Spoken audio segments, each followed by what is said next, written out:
The Tale of the Great Banana. Once upon a time there was a great banana king. His name was Casey Peter Worthington. The great banana king had 2 banana servants and 1 great banana warrior. The great banana loved potatoes very much. One day the great banana sent out for his servants, Tyler and Megan, and the great banana warrior, Austin.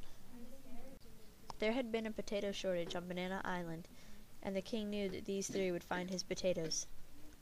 The trio set out on their epic quest. First they had to fashion a boat out of apple trees. After their boat was made, they set out to gather food for their journey. Tyler brought back elderberries, Megan brought back magic jumping beans, and Austin brought back chili peppers. The 3 were off on their quest. They had been sailing for 3 days in search of bananas when they began to run low on food.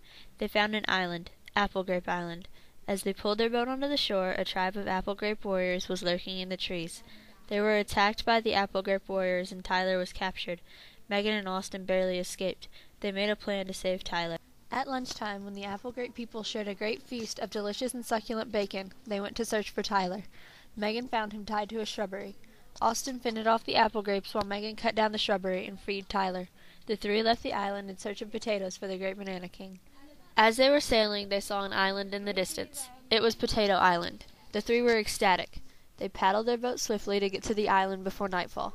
As they reached the shore, they pulled the boat onto the sand. Because of the unfortunate events on the previous island, they searched the beach before going any farther. They saw no sign of the notorious potato warriors and continued inland.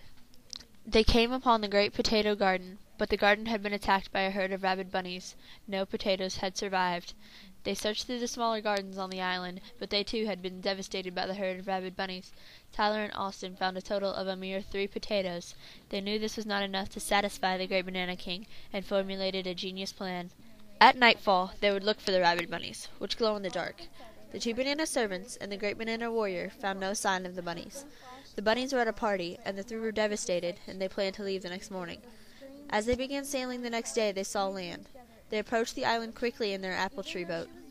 They were close to the shore and jumped out of the boat and ran towards the island. They searched this beach for anyone who might be watching, but found nothing. They wandered inland to the island and found a potato garden full of the largest potatoes ever discovered. They knew the great banana king would be highly pleased with their marvelous discovery. They gathered all the potatoes they could hold and carried them back to their boat. As they loaded the large sum of potatoes into their apple tree boat, the boat started to sink. The 3 thought they would be stuck on the island forever, but Austin hurried back to the island and got a potato the exact size of the hole in their boat, and he fixed it. They had to hurry back to Great Banana Island, or else the pirates sailing around the island, close to the one they had found, would capture them. They saw Great Banana Island in the distance and rejoiced. They were nearing the end of their quest and would get their money. They rowed onto shore and carefully unloaded the potatoes and kept just a few for themselves to plant and sell to the Great Banana King when he ran out of the potatoes that they had just gathered. They gave the Great Banana King the marvelous potatoes they had found, and he gave them their money. The Great Banana people had a parade, and the Great Banana King rejoiced.